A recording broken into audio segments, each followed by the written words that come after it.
Bienvenidos, bienvenidas. Me da mucho gusto volver a estar en este centro, en Valencia, porque la última vez que estuve aquí me fui mal, me fui con una espina clavada. Di una conferencia pésima, tengo que reconocerlo. No sé si había aquí alguien, que hay aquí alguien de los que estaban en la otra conferencia, ¿no? ¿Sí? No estaba en un buen momento y entonces no fue una buena conferencia, fue un poco decepcionante, por lo menos para mí. Y después a las jornadas de meditación que iban a tener lugar al fin de semana siguiente, me tuve que ir porque me sentía muy indispuesto. Entonces pido perdón a todos los que estabais apuntados a esa jornada, pero uno no siempre puede controlar todo lo que le sucede, ¿no? Así que entonces por eso me siento contento de estar aquí, porque ahora sí que me siento bien, me siento en buena forma y espero que tengamos una conferencia, un encuentro interesante, instructivo y que despierte reflexiones en todos vosotros. Y sobre todo espero que os despierte las ganas de practicar zazen, de practicar la meditación zen. Esta conferencia era un poco la presentación del seminario que iba a tener lugar el próximo fin de semana en el Templo de Luz Serena, pero que ha sido suspendido porque no ha habido suficiente personas apuntadas. El seminario iba a ser un comentario sobre un texto, un capítulo de la obra magna del maestro zen japonés Eihei Dogen, quien en el siglo XIII introdujo la tradición budista Chan de China, que pasó a llamarse Zen en Japón. El maestro Dogen es considerado un gran filósofo, un gran místico, no solo dentro del ámbito budista Zen, sino dentro de la cultura japonesa en general, y últimamente está siendo descubierto por Occidente y está siendo considerado como uno de las mentes iluminadas más importantes de la historia, tanto en Oriente como en Occidente.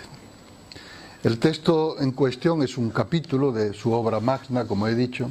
La obra se llama Shobogenzo, japonés, que se traduce como la visión preciosa del Dharma verdadero.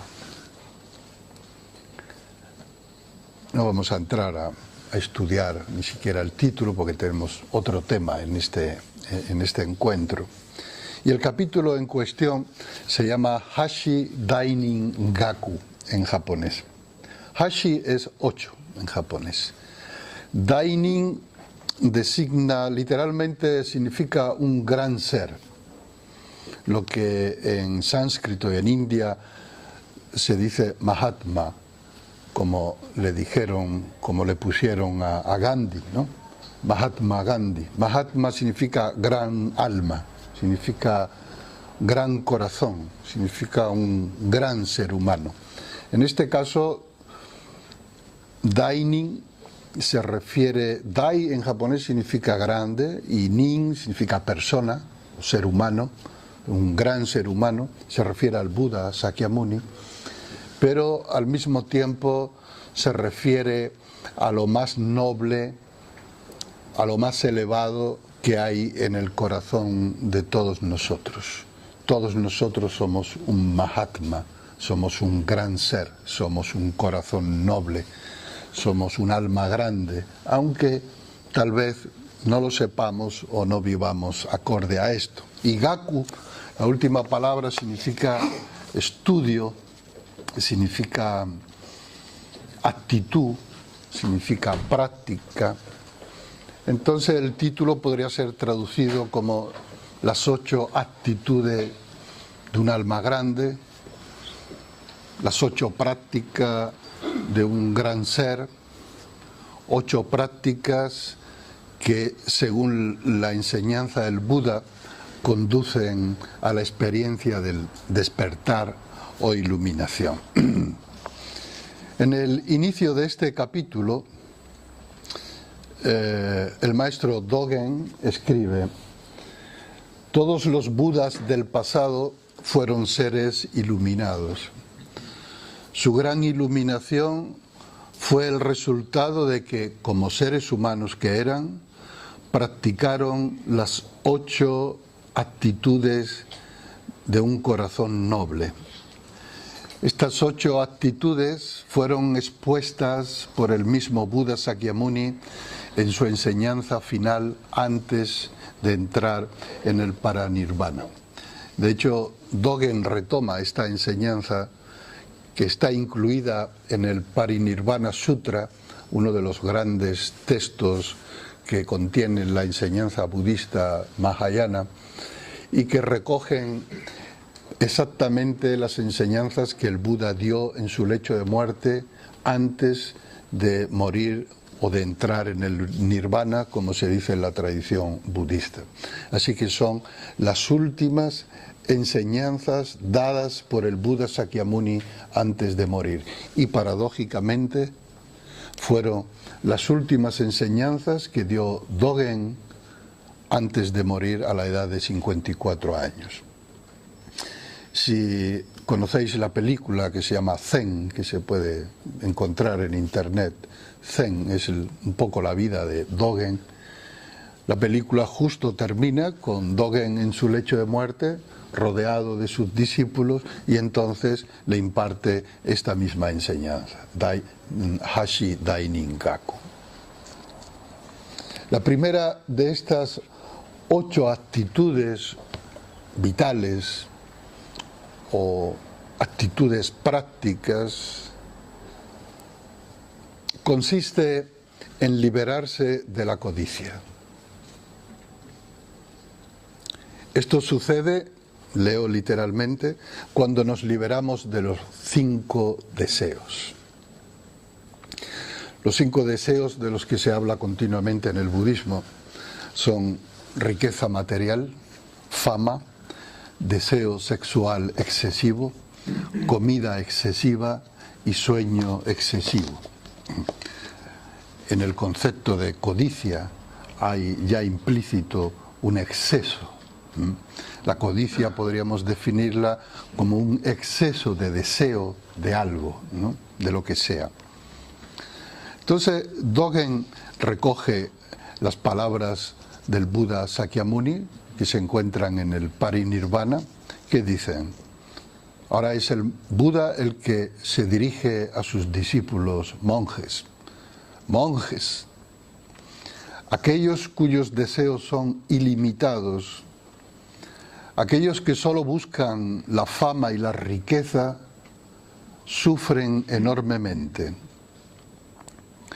Por el contrario, aquellos que tienen pocos deseos viven libres del sufrimiento y acumulan muchos méritos y virtudes. Debemos saber esto. Al no estar afectado por la codicia, estos últimos no son esclavizados ni por los deseos ajenos, ni por sus propios 5 órganos sensoriales. De esta manera alcanzan la claridad y la tranquilidad de la mente y pueden experimentar la paz del nirvana. Así que la primera de las 5 actitudes, de las 8 actitudes, es liberarse de la codicia. Esta conferencia tiene como objetivo una reflexión sobre la codicia, una reflexión sobre la experiencia de la satisfacción también. ¿De dónde surge la codicia? ¿Cuál es su causa? ¿Por qué aparece la codicia en la mente, en el corazón humano? Vamos a adentrarnos un poquito en el psicoanálisis. Vamos a hacer una especie de viaje por el psicoanálisis existencial y por el budismo. De alguna forma el budismo es un tipo de psicoanálisis existencial, ¿no? Para el budismo, la condición humana viene caracterizada desde el mismo nacimiento por la experiencia de dukkha. Dukkha, el término sánscrito dukkha, es traducido habitualmente como dolor y sufrimiento. La verdad sobre dukkha es la primera de las 4 nobles verdades enseñada por el Buda Sakyamuni. Pero más allá del dolor concreto o del sufrimiento concreto, dukkha designa más bien el malestar existencial. El malestar existencial es como un ruido sordo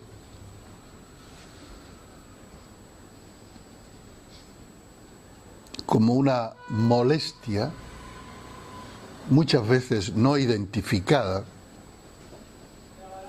que ronronea y nos reconcome sin darnos cuenta. Este malestar existencial del que habla el budismo no es muy distinto de la angustia existencial de la que habla el existencialismo como inherente a la condición humana, y no es tampoco diferente a la ansiedad propia de la neurosis, tal y como indica el psicoanálisis. Pero ¿por qué la existencia humana, nuestra existencia, tiene que estar caracterizada por este malestar existencial? ¿Qué es lo que genera la angustia, la ansiedad o el malestar existencial? El psicoanálisis da una respuesta, el existencialismo da otra respuesta y el budismo da otra respuesta, entre las que se pueden encontrar puntos de convergencia, pero también son de alguna forma distintas, porque el asunto es observado desde una óptica distinta.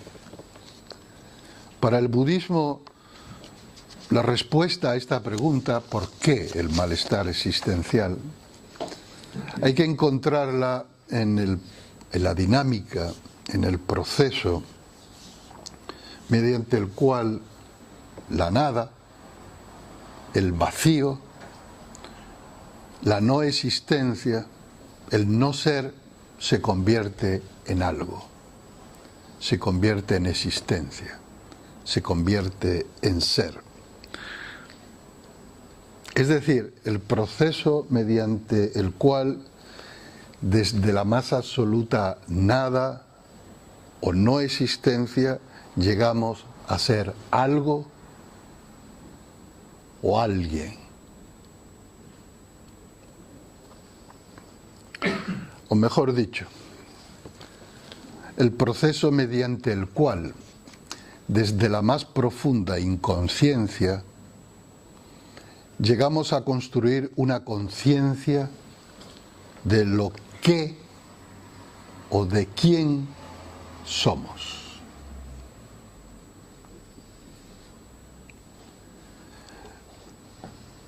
según el Tao Te Ching, dice, los 10.000 seres nacen del ser y el ser nace del no ser. Cada uno de nosotros, al ser concebido, al nacer, hemos pasado del estado de no ser al estado de ser. Del estado de ser nada al estado de ser algo o alguien. Es decir, hemos pasado desde la más inconsciencia, desde la más absoluta inconsciencia, a la conciencia de yo soy.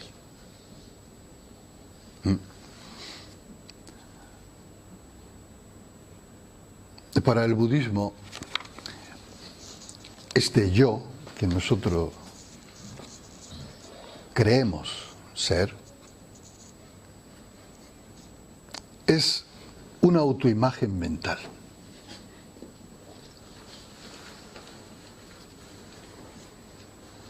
Este es un punto muy importante.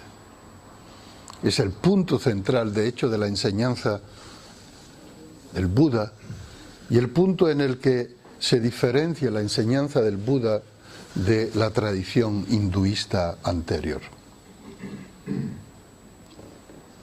El yo como autoimagen, es decir, como una imagen mental construida en un proceso de inculturización, en un proceso de educación, en un proceso de socialización en el que el niño es iniciado a los valores y la cosmovisión de la cultura y de la sociedad en la que nace, y en la que se le enseña a construir una imagen de sí, que es una imagen mental, una imagen mental, pero a la que va asociada todo un cúmulo de emociones. Una imagen mental con la que el individuo maduro se identifica. Y por eso podemos decir yo.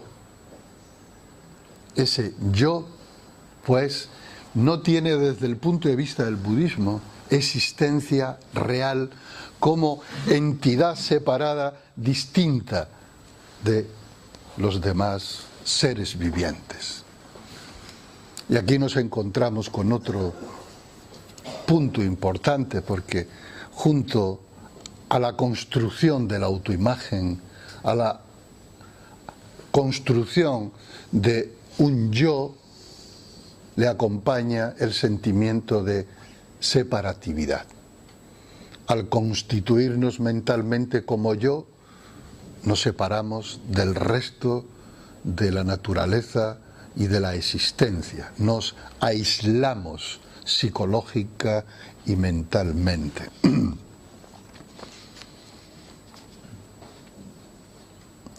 Desde este punto de vista, para el budismo, la represión fundamental que ejercemos inconscientemente en nuestra propia mente no tiene que ver con el sexo, como pensaba Freud, ni tampoco tiene que ver con la muerte, con la conciencia de la muerte, como piensan los psicoanalistas existencialistas, sino que la represión fundamental tiene que ver con la intuición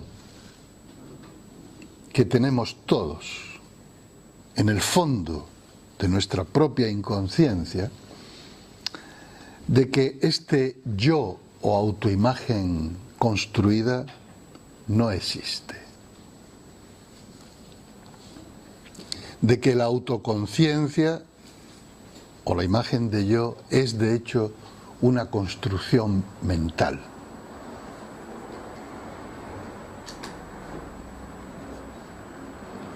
Desde el punto de vista del psicoanálisis, todos los contenidos reprimidos vuelven a la conciencia de una forma distorsionada.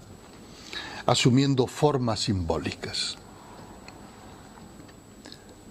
Para el budismo, la compulsión por el poder, la fama, la riqueza, la acumulación, la apropiación, la codicia, la avaricia, por bienes materiales, por dinero, etc., constituye la forma simbólica a través de la cual los seres humanos tratamos de conferir realidad a este yo autoimagen. Es la célebre frase popular de tanto tienes, tanto vales. Diciendo, para que yo sea valioso, para que este yo que yo soy tenga valor y sea muy considerado por todos los demás, tengo que tener, tengo que poseer fama, riqueza, poder, dinero. Y de ahí surge la codicia. Para el psicoanálisis existencial, la angustia esencial viene dada por la emergencia misma de la existencia individual. Es decir, en el momento en que un individuo madura como individuo, comienza el miedo a la soledad y a la indefensión. Es decir, cuando conquistamos una plaza, tenemos miedo de perderla, tenemos miedo de que nos sea arrebatada. Y este es una especie de complejo de culpa que tenemos por ser algo en vez de nada, al mismo tiempo.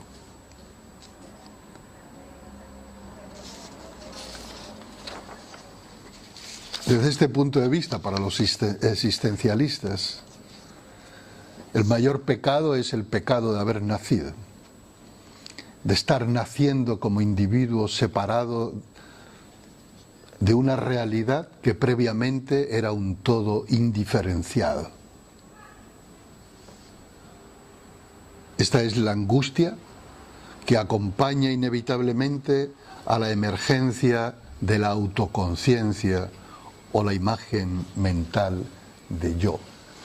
Al decir yo, psicológicamente trazamos un círculo y definimos el yo como lo que está dentro de ese círculo y lo demás es todo lo que está fuera de ese círculo. Ese círculo se puede ampliar mediante lo mío. Lo mío es una prolongación del yo. Entonces, lo mío puede entrar de alguna manera dentro del círculo del yo.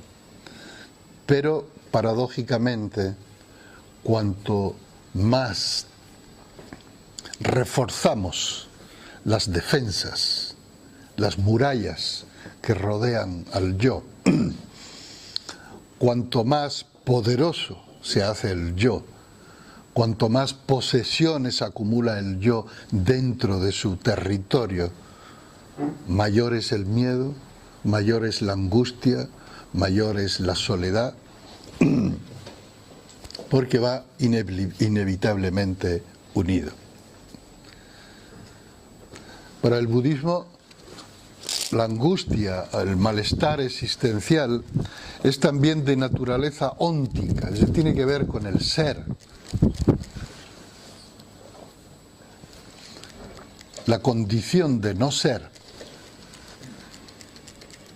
es decir, el vacío original del que ha surgido todo, es un abismo inconsciente del que el recién nacido, el niño, el joven y el adulto tratan de escapar a toda costa.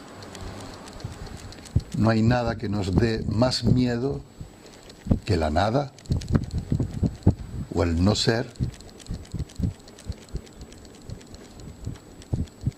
o que de pronto la no existencia se nos trague y desaparezcamos en ella.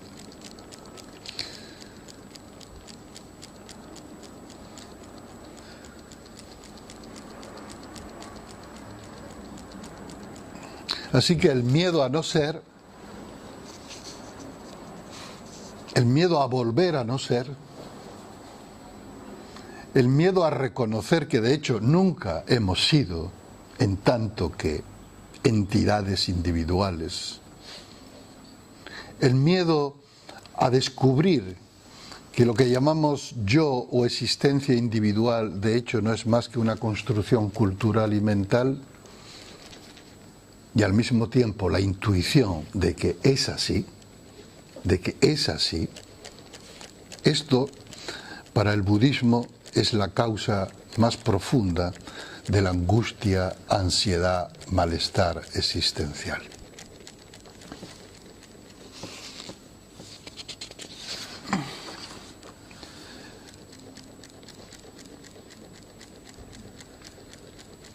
Es decir, lo que realmente nos angustia es el saber, aunque sea inconscientemente, de que en el fondo no somos nada, no somos nadie, es decir, no somos alguien.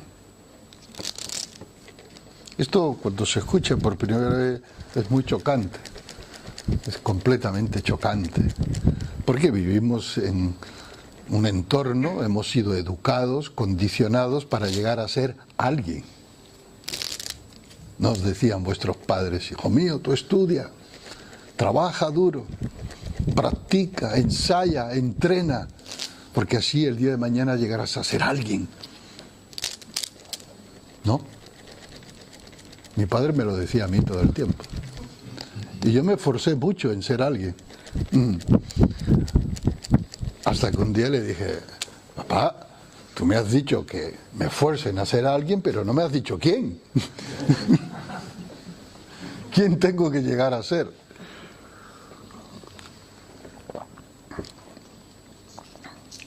En el fondo de nosotros mismos sabemos que este yo autoimagen que creemos ser es de hecho una impostura. Es una fabricación cultural, familiar, educacional, mental, emocional. Y esta impostura, la sensación de no ser auténtico, auténticas, genera un sentimiento de culpa asociado a la falta de autenticidad existencial. Es lo típico de alguien que consigue convertirse en the winner, en un triunfador, sea en lo que sea, en las MotoGP, en la música, en el cine, en la universidad, que es lo que todo su entorno esperaba de él, que se convirtiera en ese alguien. Y una vez conseguido todo eso, uno se siente falso, se siente poco auténtico, no ha seguido realmente su propio corazón. Ese sentimiento de inautenticidad genera un sentimiento de culpa que puede minar, que puede larvar, que puede destruir una existencia. Pero el lado oscuro, la sombra del yo autoimagen, y cuanto más triunfador se sea, mayor es esta sombra, paradójicamente. Es un sentimiento que hoy día cada vez más se está reconociendo y se está identificando, y que se le conoce como el sentimiento de carencia.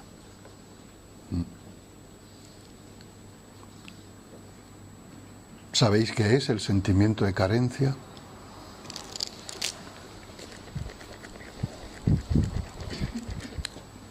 La sensación de que siempre nos falta algo, de que siempre carecemos de algo. La carencia no tengo esto, no tengo lo otro, no he conseguido suficiente de esto, no soy lo suficientemente alto, no soy lo suficientemente guapo, lo suficientemente joven, no, me falta esto. El sentimiento de carencia es un agujero negro en el interior del psiquismo de la persona que absorbe toda energía, que absorbe toda emoción, que absorbe todo lo que haya en su entorno. Todos estamos afectados en un grado u otro con este sentimiento de carencia. Pero cuando este sentimiento, que es enormemente doloroso, se manifiesta de una forma fuerte o más patológica, decimos, la persona que lo padece no encuentra satisfacción en nada. Nada le basta, nada le es suficiente. Si dice que necesita amor, se le puede dar amor a expuertas, con trailers de camiones, buques petroleros de camiones. Se le puede estar inyectando el amor en vena, intramuscular, cutáneamente. Nada calma la necesidad, la carencia. Igual puede ser, no importa cuántos Oscar has ganado, si has ganado 10 quieres ganar 15, si has ganado 15 quieres ganar 20, si has hecho 5 películas quieres hacer 10, es la insatisfacción continua, es un agujero que genera muchísima angustia y que para llenarlo, para cerrarlo, adquirimos objetos, coleccionamos amantes, acumulamos poder, riqueza, fama. Nada de eso es nunca suficiente para llenar ese vacío, en términos negativos, interior. El sentimiento de carencia se manifiesta con la sensación de que algo va mal en mí. Hay algo que no va bien en mí. Hay algo que no me deja estar tranquilo. Hay algo que me impide estar en paz conmigo mismo, conmigo misma. Por lo tanto, tengo que estar siempre buscando algo, tengo que estar consiguiendo algo, llamando por teléfono a uno, haciendo lo otro, viendo una película o leyendo un libro, haciendo esto, haciendo lo otro. El sentimiento de carencia se manifiesta también en la hiperactividad, que es una codicia, otra forma de codicia. La codicia de movimiento, de impresiones sensoriales, de experiencias sensoriales. Quiero estar aquí, después quiero estar allí, después ir allá, después allá. No quiero perderme nada, no quiero perderme ningún espectáculo, nada de lo que está pasando. Quiero estar en todo, a la última de todo.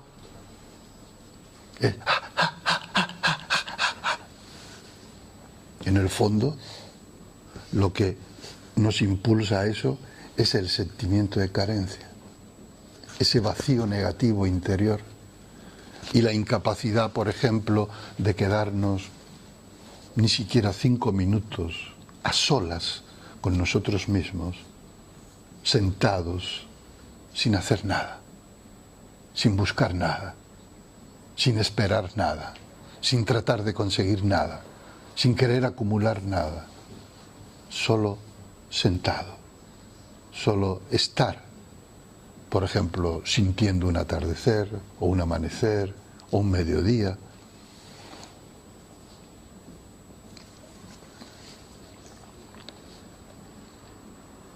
Así que la angustia existencial, el malestar existencial, no son cosas que le ocurran al yo, son consustanciales a la conciencia individual. y le acompaña continuamente como la sombra acompaña y sigue al cuerpo.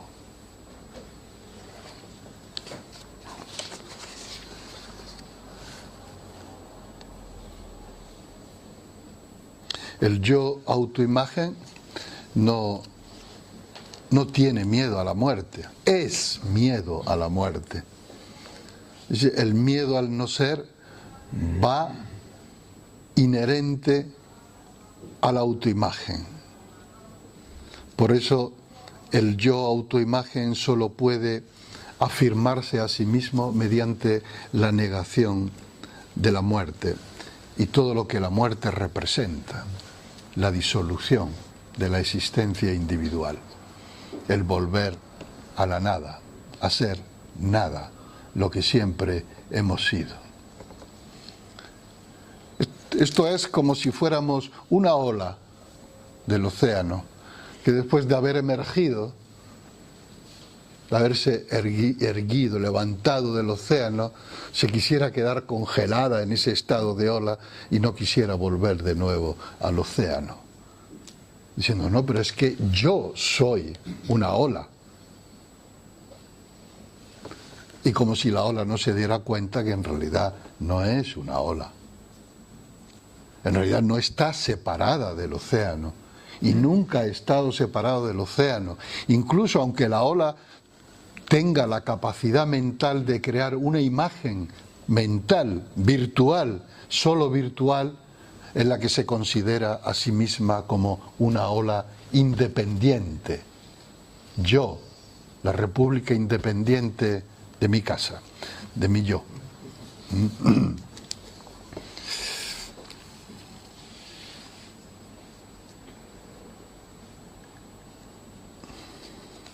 Así, ¿qué tiene todo esto que ver con la codicia?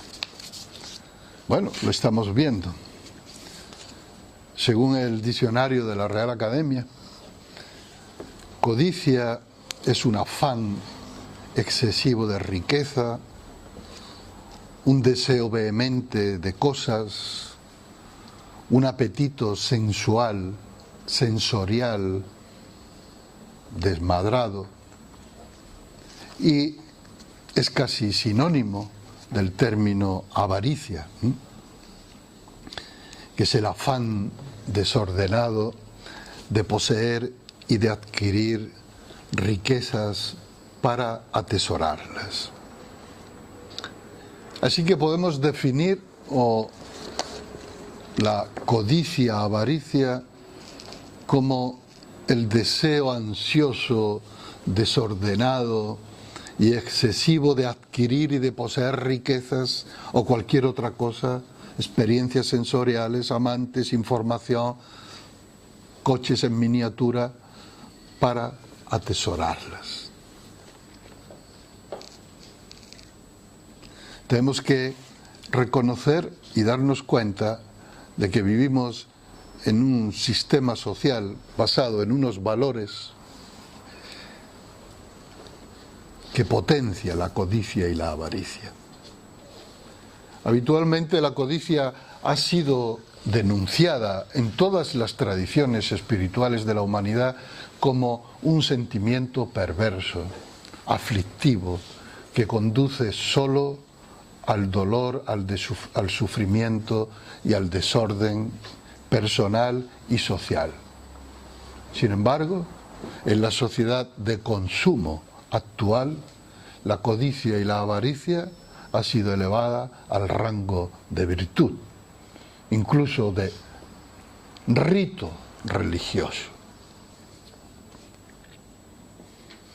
Por eso el consumo es el motor que mueve el sistema social actual, y nosotros que estamos dentro de este sistema social, que somos este sistema social, estamos afectados por este virus. Es un virus.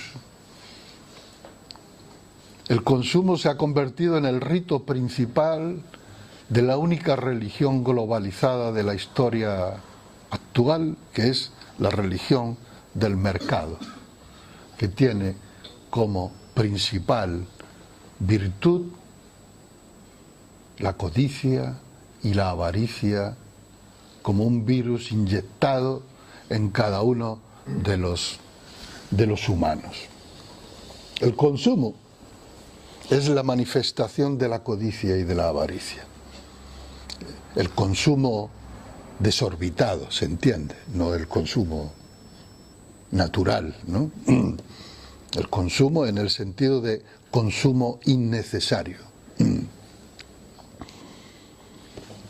Se ha convertido en una religión porque la compulsión por consumir, es decir, la codicia convertida en compulsión, de hecho, es generada por la necesidad religiosa de redimirnos.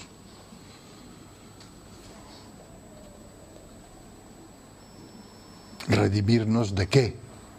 Redimirse significa salvarse. ¿Redimirnos de qué? Pues precisamente del sentimiento de carencia. Maestro zen chino Dongshan Lianye, o Tozan Ryokai en japonés, escribió en el siglo VIII: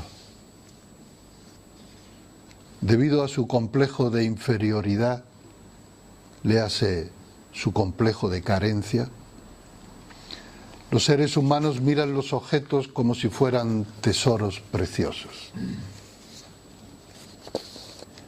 Para el budismo, la compulsión por el consumo en el interior del yo autoimagen es el intento de éste de hacerse real,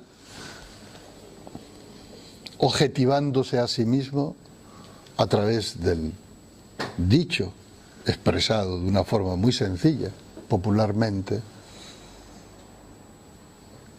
tanto tienes, tanto vales.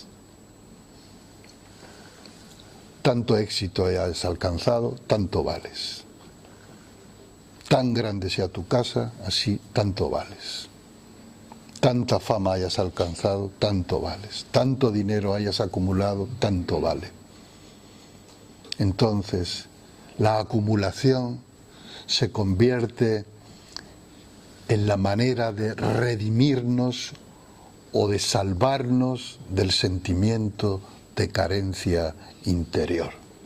Este es nuestro drama, que cuanto más acumulamos, cuanto más poseemos, cuanto más famas alcanzamos, cuanto más amantes coleccionamos, mayor es el vacío interno que sentimos, porque ninguna de esas cosas puede llegar a calmar el origen de nuestra carencia y de nuestra angustia existencial. ¿Qué es lo que nos impide realmente ser felices? Estar satisfechos con las cosas simples que nos proporciona la vida. La causa es el sentimiento de carencia. En el budismo, simbólicamente se habla de 6 reinos de existencia, son como una cosmología, y uno de los reinos o estados de existencia, en sánscrito se le llaman preta y en japonés gaki, que se traduce como los espíritus hambrientos. Los espíritus hambrientos son estos, le llaman espíritus hambrientos, pero somos nosotros los espíritus hambrientos. Es decir, nosotros podemos caer en este reino de existencia, en este estado de existencia, un estado caracterizado por la insatisfacción continua, por la insaciabilidad.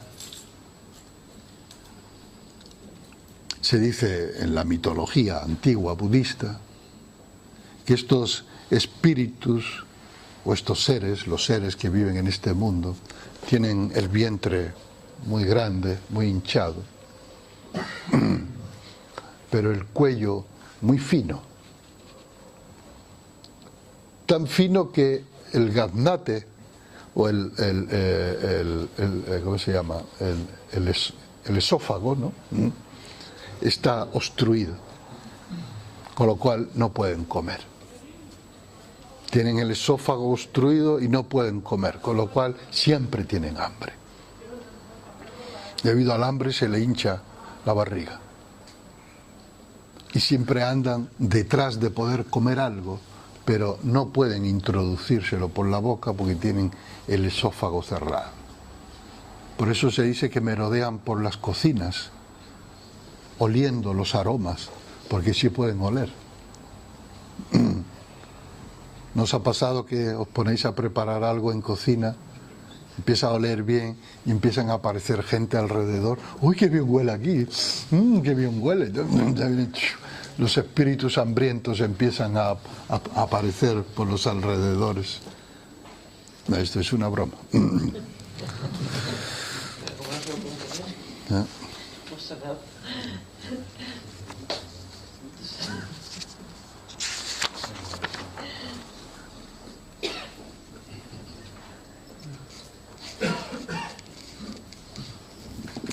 Así que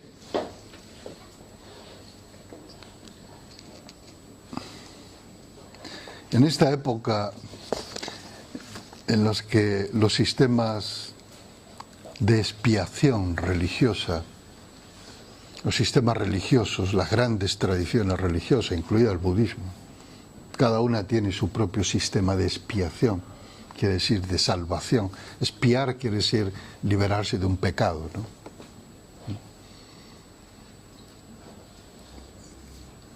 Desde el punto de vista del budismo, el pecado como tal no existe. De hecho, el término pecado, en su origen griego, significa literalmente error en el tiro, error en el blanco, y es una expresión que usaban los arqueros cuando lanzaban una flecha y no alcanzaban el blanco, decían pecado, que quiere decir he fallado, es un fallo. Después, en la tradición judeocristiana, el término pecado adquirió otras connotaciones, pero en su sentido original es sencillamente un error de tiro, que se puede corregir. De hecho, a través de los errores de tiro, uno va corrigiendo el tiro hasta que aprende a apuntar bien para dar en el blanco. El hecho, la construcción de un yo autoimagen y el apego emocional a esa autoimagen es un pecado en el sentido de que es un error cognitivo, es una ilusión, es una alucinación colectiva, consensuada, pero alucinación a fin y al cabo. Entonces, los distintos sistemas religiosos han desarrollado a lo largo de los siglos sistemas de trascender de alguna manera ese malestar y que ha funcionado para millones de personas durante mucho tiempo, pero hoy día a gran escala ha dejado de funcionar.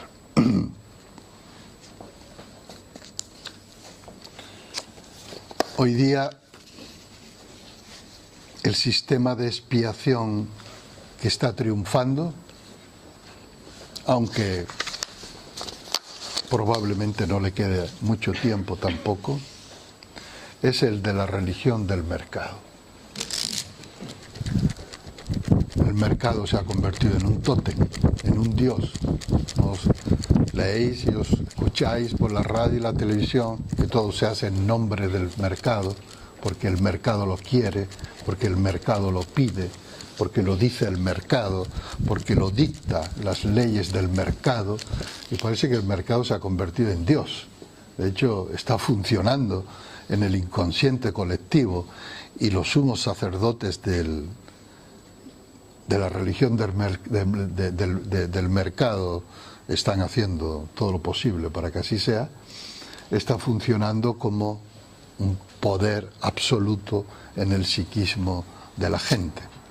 Antes, cuando los cruzados cristianos se iban a Oriente a matar moros, el grito de guerra es: Dios lo quiere. Esto es lo que Dios quiere. Dios lo quiere. Ahora se dice el mercado lo quiere, el mercado lo dicta, y en nombre del mercado se está haciendo lo que todos sabéis que se está haciendo. Así, el pecado original contemporáneo significa no tener suficiente dinero para consumir. Y la redención no es otra que la de conseguir más y más dinero para alimentar la codicia, para alimentar la avaricia y consumir más y más y más y seguir produciendo y seguir creciendo económicamente, que quiere decir que cada vez producimos más, que cada vez consumimos más, que el PIB es cada vez mayor. Todo ello en pos de la satisfacción, en pos del bienestar, que nunca alcanzamos, que nunca llegamos a alcanzar, porque esta carrera parte del sentimiento de carencia, y lo que parte de la carencia solo conduce a una carencia mayor. Así que, sin darnos cuenta, tratamos de ahogar nuestras carencias, narcotizándonos con la codicia, con la avaricia, con la acumulación, con el consumo, sin darnos cuenta de que nunca tenemos suficiente, ni nunca vamos a tener suficiente. Así se nos dice que tengamos fe en el progreso, que la humanidad puede ir creciendo y creciendo en bienestar, que la economía puede ir subiendo y subiendo de forma ilimitada, lo cual es imposible, porque vivimos en un planeta limitado. Pero incluso si llegamos a consumir como termitas todas las fuentes de energía, toda la madera, todo el carbón, todo el petróleo, aún así no estaríamos satisfechos. No habríamos alcanzado el estado de bienestar y de paz y felicidad interiores. Como dijo Aristóteles, sin un objetivo concreto, el deseo, la avaricia, no tiene límite. Y en esa enfermedad estamos actualmente. La segunda actitud de la que habla el texto, Hashi Dainingaku, consiste en cultivar la sabiduría que surge de la satisfacción. Así lo expresa. Esto es, sentirse plenamente satisfecho con lo que se nos ofrece, con lo que encontramos en cada momento. Y Dogen incluye aquí también un texto del Buda que dice: monjes, si queréis escapar de los múltiples sufrimientos, debéis cultivar la sabiduría de la satisfacción. De esta manera podréis obtener la paz de espíritu, la tranquilidad, la libertad y la prosperidad. Aquellos que no tienen esta satisfacción, aquellos que tienen esta satisfacción, se sienten felices aunque tengan que dormir en el suelo. Por el contrario, aquellos que viven en la insatisfacción sin límite son infelices aunque duerman en un palacio esplendoroso. Generalmente se piensa que estos últimos son ricos y que los primeros son pobres. Sin embargo, las personas insatisfechas, aunque sean ricas, se sienten terriblemente pobres. Por el contrario, las personas satisfechas, aunque sean pobres, se sienten inmensamente ricas. Cultivando la satisfacción, debemos sentir compasión por aquellos que, al ser esclavos de los 5 deseos, viven siempre corriendo insatisfechos detrás de ellos. Este es el sentido de la sabiduría que surge de la satisfacción. Es muy sencillo, es una enseñanza enormemente sencilla.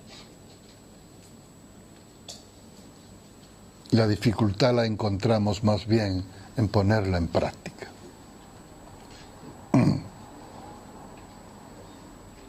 El budismo nos enseña que la satisfacción no puede instalarse como estado permanente en nosotros si no resolvemos el sentido interno de carencia.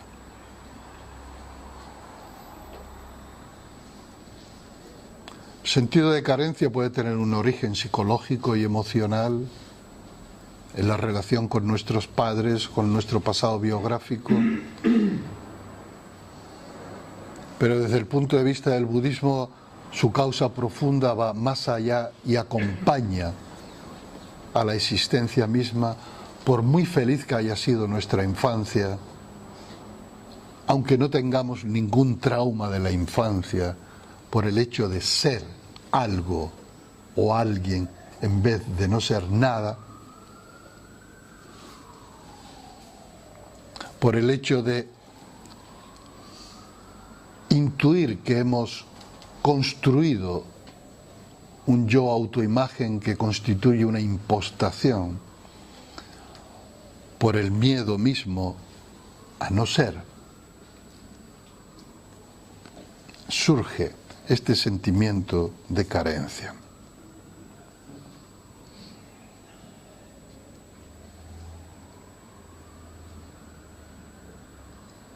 Esto pasa necesariamente por enfrentarnos, identificar y resolver nuestra principal represión. Esto es muy difícil, porque si es nuestra represión principal, quiere decir que todos nuestros mecanismos de defensa psicológicos y emocionales están trabajando para que esa represión siga siendo represión. Tenemos que enfrentarnos a nuestro principal miedo, que es el miedo a la muerte, que es el miedo a no ser. O mejor dicho, el miedo a darnos cuenta de que ya estamos muertos, de que ya no somos, aquí y ahora. Esto es difícil de entender, ¿eh? ¿Cómo que no somos? Pero entonces, la gente que hay aquí, yo, vosotros, claro que existimos. Pero no existimos como nosotros creemos que existimos. Claro que somos, pero no somos lo que nosotros creemos que somos. Ahí es donde está el asunto. Por lo tanto, la resolución del sentimiento de carencia y el nudo gordiano pasa por disolver, por experimentar la disolución de esa autoconciencia en el no ser original. Pero, esta vez, no de forma inconsciente, sino consciente.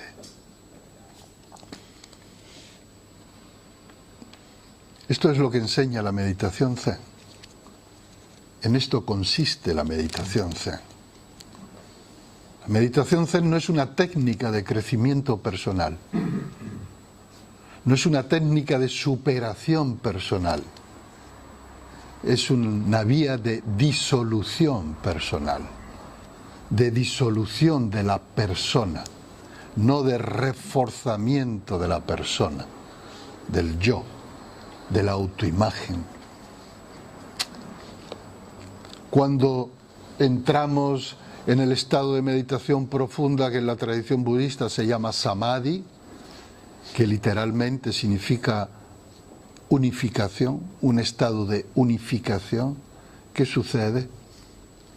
Que la autoconciencia queda trascendida, el yo autoimagen queda olvidado, quiere decir disuelto, aunque sea temporalmente, y temporalmente, el tiempo que estemos en ese estado de samadhi, nos experimentamos como una totalidad consciente de sí misma, una totalidad, la totalidad de la vida, la unidad completa de la vida, consciente de sí misma, sin que por medio haya ningún yo, ningún individuo autoconsciente. Por eso yo enseño siempre, ¿sabéis lo que es un zafu?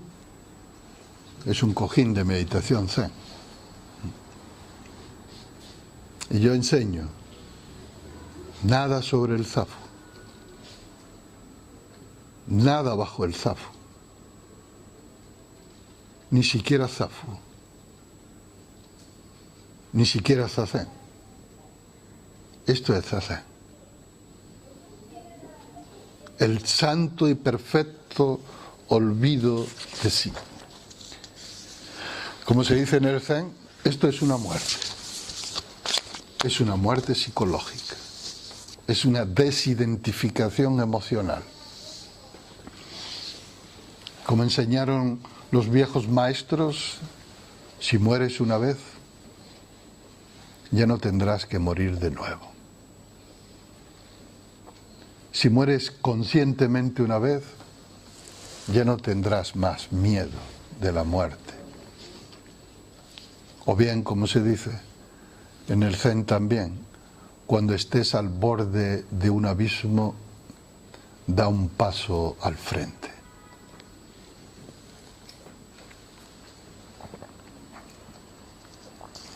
Así que este olvido de sí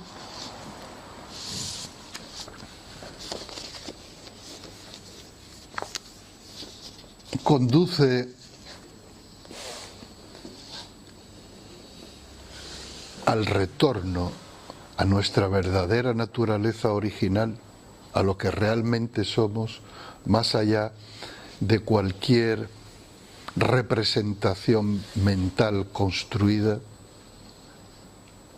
Y esta experiencia de nuestra verdadera naturaleza original, que en el budismo se le llama naturaleza de Buda, que es la naturaleza de todos los seres,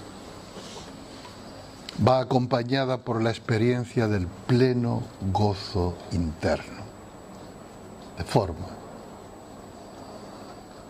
que cuando nos dejamos caer en el no ser, en el olvido de sí, en vez de encontrar una pérdida y una nada, encontramos la plenitud. Esta es la paradoja. Esta es la contradicción, pero es así como es así como funciona. El pleno gozo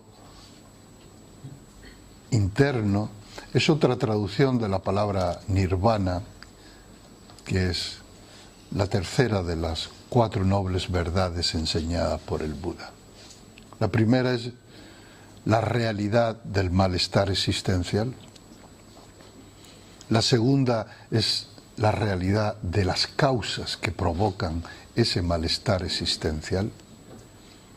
La tercera es la afirmación que hace el Buda, puesto que él lo experimentó, así como los budas y maestros de la transmisión, de que nuestra verdadera naturaleza original es nirvana, es decir, es puro gozo interno, surgido de la plenitud del ser.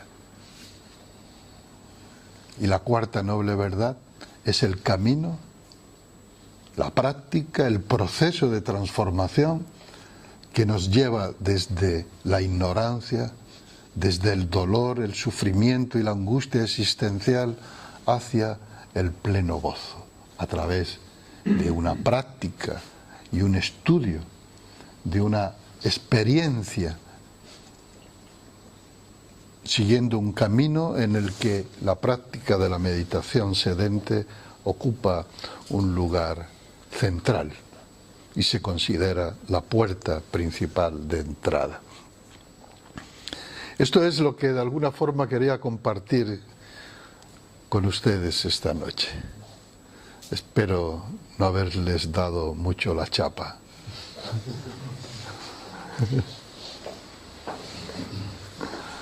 Ahora podemos dedicar un poco de tiempo a tener un diálogo, un coloquio. Si alguien quiere hacer alguna pregunta o algún comentario,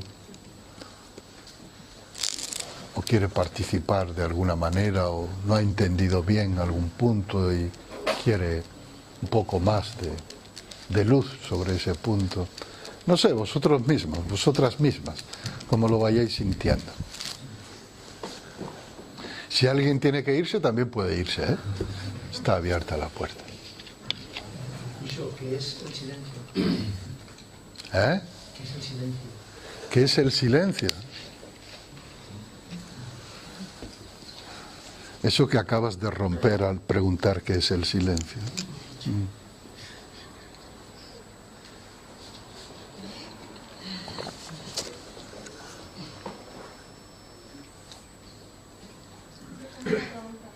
¿Por qué es tan difícil no pensar en nada? Yo soy nueva en eso, y por eso pregunto eso, ¿no? ¿Por qué es tan difícil no pensar en nada? Eso es un pensamiento.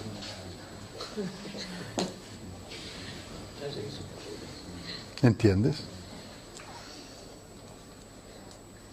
Una vez estaba un monje haciendo zazen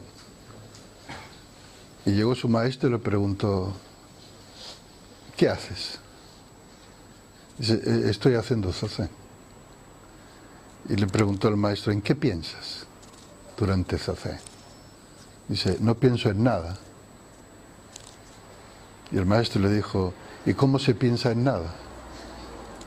Y el otro le respondió: sin pensar.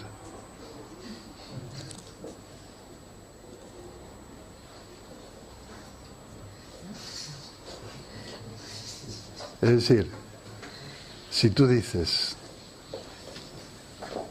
qué difícil es no pensar, eso es un pensamiento.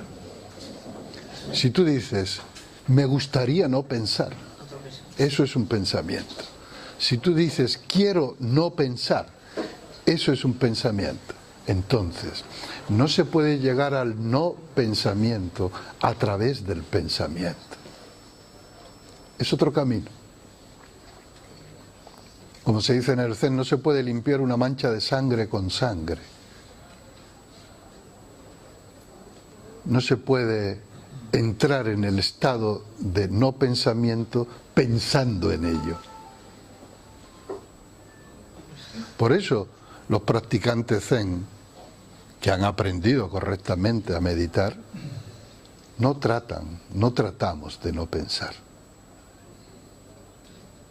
Claro, pero aquí más bien nosotros pensamos como Descartes, ¿no? Pienso, luego existo. Ajá. Entonces, Ajá. a lo mejor no resistimos. El yo es un pensamiento. Pienso, luego existo. Es una cosa que está ahí. La autoimagen es un pensamiento, es una construcción mental. Es un pensamiento. Y necesitamos mucha energía cada día para